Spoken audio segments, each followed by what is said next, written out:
আপনি বিপদে পড়েছেন, আপনি আল্লাহর কাছে দোয়া করবেন, আপনি নিজে দোয়া ইউনুস পড়বেন, আল্লাহর কাছে হাওমাও করে কানবেন। এটা হলো কোরআন এবং সুন্নাহর নির্দেশ। আর সমাজের প্রচলন যে আপনি আমাদের মাদ্রাসা আল ফারুকে বা আসুন্না সেন্টারে চলে আসবেন, আসুন্না মার্কাজুস সুন্নাহ ট্রাস্টে চলে আসবেন, আমাদেরকে 2,000, 2,50,000 টাকা দিয়ে দেবেন, আমরা আপনার জন্য দোয়া ইউনুস খতম করে দেব। আপনার জন্য সহজ কোনটে আর আমাদের জন্য স্বার্থ কোনটে? আপনি কি বিষয়টা বোঝেননি? আপনি হয়তো মনে করবেন আমরা গুনাহগার, আমরা রাখলে তো আল্লাহ শুনবে না। এটাই হলো সকল শিরক কুফুরের মূল। আমরা একটু বোঝার চেষ্টা করি। একটা ছোট্ট বাচ্চা আছে, মা বদরাগী। আচ্ছা বলেন তো, বাচ্চাদেরকে সবচেয়ে বেশি মারে মা, বাবা, খালা, দাদি, ফুফু না বোন? হ্যাঁ, তার মানে সবচেয়ে বাচ্চাদেরকে অপছন্দ করে মা, ঠিক না? হ্যাঁ হ্যাঁ, নানি মারে না, দাদি মারে না, বোনেরা মারলেও দু একটা গাল দেয়, বাপ মাঝে সাঝে, আর মা সব সময়। তো যেহেতু মা সব সময় মারে, একটা বুদ্ধিমান ছেলে চিন্তা করলো আমার মার চেয়ে খারাপ দুনিয়াতে কেউ নেই। অথবা চিন্তা করলো মা আমার খুব ভালো, আসলে সন্দেহ নেই, তো মাটা খুব বদরাগী, মা আমার কথা শুনবে না, বুঝেছি রাগ করেছে। ওর যখনই কোনো কিছুর দরকার হয় ওর সঙ্গে সঙ্গে দাদির কাছে যায়, অথবা বড় আপুর কাছে যায়, অথবা আব্বুর কাছে যায়, যে আব্বু মার বলে দাও একটু দুধ খাবো, কি ভাত খাবো, কি বাথরুমে যাব। দাদি অথবা আপা অথবা আব্বা বলে দেয়। এই রকম ছেলেকে মা কি পছন্দ করে না অপছন্দ করে? পছন্দ করে। হ্যাঁ, যে ছেলে নিজের মনের কষ্ট, ব্যথা, বেদনা মায়ের কাছে না বলে অন্যের কাছে যে বলে, তার মাধ্যমে মাকে বলে, মা কি ওই সন্তানকে ভালোবাসে না বিরক্ত হয়? যদি কোনো সন্দেহ থাকে বাড়ি যেয়ে মায়ের কাছে বা বউয়ের কাছে জিজ্ঞেস করে দেখেন। মায়ের মাতৃত্বের দাবি হলো যে সন্তান তার কথা সবচেয়ে আগে কাকে বলবে? মাকে বলবে। যে সন্তান মাকে না বলে আগে অন্য কাউকে বলে, সে মায়ের মাতৃত্বকে অপমান করে। বুঝতে পারেন? আমাদের রব রব্বুল আলামিন, আল্লাহর রুবুবিয়তের দাবি হলো যে আমার সকল কথা প্রথমে কাকে বলবো? কোন বান্দা যদি বিপদে আপদে তার কথা আল্লাহকে না বলে অন্যের কাছে বলে, আল্লাহর রুবুবিয়তকে অপমান করে। কথা বোঝেন? যদি কেউ মনে করে মা বদরাগী, মা আমার কথা শুনবে না, আরেকজনকে দিয়ে বলায়, রাত দিন কিছু হলেই খালি বাপের দিয়ে দাদির দিয়ে বলায়, ওই ছেলেকে মা দেখতে পারে না, বিরক্ত হয়। কারণ ও মাকে পরিবারের সামনে অপমান করেছে। ঠিক না ভাই? যে ছেলে, যে বান্দা বিপদে আপদে কষ্টে আল্লাহর কাছে না চেয়ে অন্যর দিয়ে আল্লাহর কাছে চাওয়াই, ওই বান্দাকেও আল্লাহ দেখতে পারে না। সে আল্লাহ রুবুবিয়তকে অপমান করেছে। আল্লাহ কাফেরের দোয়া শোনে। আল্লাহ কোরআনে বলছে, কুল মা ইয়া'বু বিকুম রাব্বি লাউলা দুআউকুম। তোমরা আল্লাহর কাছে দোয়া করো, এই জন্য তোমাদের আল্লাহ এখন ধ্বংস করেনি, নাই ধ্বংস করে দিত। কাফেরদের, আবু জেহেলকে বলছে। আর আল্লাহ আমার দোয়া শুনবে না? দ্বিতীয় কথা হলো, আমরা আল্লাহ তাআলার কাছে দোয়া করব, আল্লাহ ব্যবস্থা দিলেন সরাসরি দোয়া করব, চাইব। আমরা নিয়ম করলাম হুজুরদের মাধ্যমে চাইব। আরো মজার ব্যাপার দেখেন, আপনি বিপদে পড়েছেন, আর বিপদে পড়লে হাদিস শরীফে সহিহ হাদিস আসছে, দোয়া ইউনুস পড়ে আল্লাহর কাছে চাইলে আল্লাহ কবুল করে। দোয়া ইউনুস মানে কি? লা ইলাহা ইল্লা আনতা সুবহানাকা ইন্নী কুনতু মিনাজ জালিমিন। লা ইলাহা ইল্লা আনতা, আল্লাহ তুমি ছাড়া কোনো মাবুদ নেই। তার মানে বিপদে পড়ে ডাকার মতো, বিপদ থেকে তরানোর মতো, বিপদগ্রস্তকে রক্ষা করার মতো, বিপদগ্রস্তের ডাক শোনার মতো আল্লাহ তুমি ছাড়া কেউ নেই।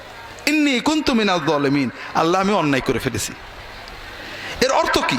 যে আমাদের উপরে যে বিপদ আপদ গজব কষ্ট আসে আমাদের অন্যায়, ঠিক না? আর বান্দা যখন অন্যায় স্বীকার করে আল্লাহর কাছে কান্দে, আল্লাহ মাফ করে দেয়। এটাই তো কথা। এই জন্য রাসূলুল্লাহ সাল্লাল্লাহু আলাইহি ওয়াসাল্লাম বলছেন, যদি কোনো বান্দা বান্দি যে কোনো বিপদে দোয়া ইউনুস পড়ে আল্লাহর কাছে দোয়া করে, আল্লাহর সঙ্গে সঙ্গে তার দোয়া কবুল করে নেয়। এটা হলো আল্লাহ এবং তার রাসূল সাল্লামের শিক্ষা। আমরা কি শিক্ষা দিই আপনাদের? দোয়া ইউনুস শুধু পড়লে হবে না, খতম করতে হবে। খতমটা কিন্তু আমাদের বানানো, কোরআনেও নেই, হাদিসে নেই। কোরআন বেশি বেশি পড়ো, সাধ্য মতো পড়ো আর কাঁদো। আপনি যদি মনের আবেগে 100 বার, 50 বার, 2 বার, 10 বার পড়ো, আল্লাহর কাছে হতে পারে। আর খতম মানে 1 লক্ষ, 1.25 লক্ষ। শুনলে আপনার চোখ এখান থেকে এখানে উঠে পড়ে, অত পড়বো কি করে? সিস্টেমটা আমরা বানাইছি কি জন্য? যেন আপনি আগেই বোঝেন যে একা সম্ভব না। গুড। এরপরে আপনাদেরকে বললাম যে আপনি হবেন না, আপনি অন্তত 40 জন আলেমকে ডাকতে হবে। অনেক এলাকায় আছে, জানি না আমাদের ঝিনাইদহে আছে কিনা। আমরা ছোটবেলায় খতমে গেছি, গুণাগুন্তির বিষয়ে জানি না। তবে চট্টগ্রাম বিভিন্ন জায়গায় আমরা শুনেছি নিয়ম হলো 40 জন আলেমকে ডাকতে হবে। তো 40 জন আলেম আসবেন, তারা দোয়া করবেন। আপনারা লক্ষ্য করেছেন কিনা, আমি নিজে দেখছি, যখন কোনো বাড়িতে আমরা খতমের জন্য যাই অথবা পিতামাতার দোয়ার জন্য যাই, বাড়ির যারা মানুষ তারা কিন্তু কেউ দোয়ায় শরীক হয় না। খেয়াল করেছেন? রান্না বাড়া, খাওয়া দাওয়া, কথাবার্তা, মেহমানদারি, দোয়ায় কিন্তু তারা আসে না কেউ। কারণ তারা বোঝে এত টাকা খরচ করে হুজুরদের দোয়া করছে, আবার আমরা কি দোয়া করব? ঠিক না?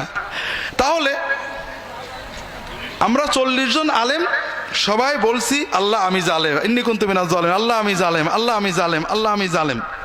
আর আপনি বাড়িওয়ালা একমাত্র আলেম যে নিজেকে জালেম বলে স্বীকার করছে না। এটাই তো কথা। আচ্ছা, বিপদটা আসছে কার? আপনার। কার অন্যায় আসছে? আপনার। আর আমরা 40 জন হুজুর বললাম আমি জালেম, আমি জালেম, আপনি একবারও স্বীকার করলেন না। তাই বিপদ কোন যাই। কিন্তু আলহামদুলিল্লাহ আমাদের খাওয়াও হবে, টাকাও হবে, আপনার কিছু হোক আর না হোক। তো এই জন্য এটা আমাদের সিস্টেমটা আপনার উপযোগী না। আর আল্লাহ এবং তার রাসূল সাল্লাল্লাহু আলাইহি ওয়াসাল্লাম যেটা দিয়েছেন সেটা আপনার উপযোগী। এতে আপনার আরেকটা লাভ আছে। এটা আমার যে অনেকগুলো ঘটনা আছে আমার জীবনের। একটা ঘটনা আমি বারবারই বলি, যারা অনলাইনে আমার লেকচার শোনেন তারা অনেকে রিপিটেডলি শোনেন, কিন্তু সবাই তো আর অনলাইন শোনেন না। এজন্য বলি আপনাদের অনুভবের জন্য, যে আমরা অনেক সময় আল্লাহ তাআলার কাছে দোয়া করার মজাটা বুঝি না। আমি যখন ইসলামিক টিভিতে কাজ করি, আমি কোন কোন বারে লাইভ করতাম সবাই জানে। আর লাইভ স্টুডিওতে ঢোকার অন্তত 1 ঘন্টা আগে পৌঁছে দিতে হয় টিভিতে। তো সম্ভবত একদিন মঙ্গলবারে স্টুডিওতে যাওয়ার আগে বসে আছি রেডি হয়ে, হঠাৎ 2 জন আসছেন, যতটুকু মনে আছে, যে স্যার আমাদের বাড়ি ঢাকাতে বিজয়নগরে, একটা বিপদে পড়ে আসলাম, আমার কিছু জমি আছে বিজয়নগরে, জমির দলিলগুলো একজন ডেভেলপারকে দিছিলাম, কয়েক কোটি টাকার সম্পত্তি, সেখানে হাই রাইজ বিল্ডিং করার জন্য। এখন ডেভেলপার জমির দলিল ফেরতও দিচ্ছে না, এগ্রিমেন্টও করছে না, টাকাও দিচ্ছে না। আর এরা তো বড় বড় কোম্পানি অনেক সন্ত্রাসী পোষে, আমার পক্ষে দলিল বের করার ক্ষমতা নেই। আমি খুব দুশ্চিন্তায় আছি, খুবই মনোকষ্টে, টেনশনে আছি। অনেকেই বলছে অমকের কাছে যাও, জেন দিয়ে বের করে দেবে, অমকের কাছে যাও, তদবিরে হয়ে যাবে। তবে আপনারা ইসলামিক টিভিতে বলেন যে তদবির বা জেন দিয়ে এগুলো করলে ঈমান থাকে না, তাই আপনার কাছে আসছি। আমার যদি কোনো সুন্নাত সম্মত ব্যবস্থা আপনি বলতেন, আমল তদবির, তাহলে দেখেন ভাই এই ধরনের কোনো আমল তদবির তো জানা নেই। তবে আল্লাহর কাছে চাইলে তো আল্লাহ দেন। মানুষের বিপদ থেকে রক্ষা পাওয়ার জন্য, মানুষের জুলুম থেকে বাঁচার জন্য রাসূলুল্লাহ সাল্লাল্লাহু আলাইহি ওয়াসাল্লাম কিছু দোয়া শিখিয়েছেন, সুন্নত দোয়া।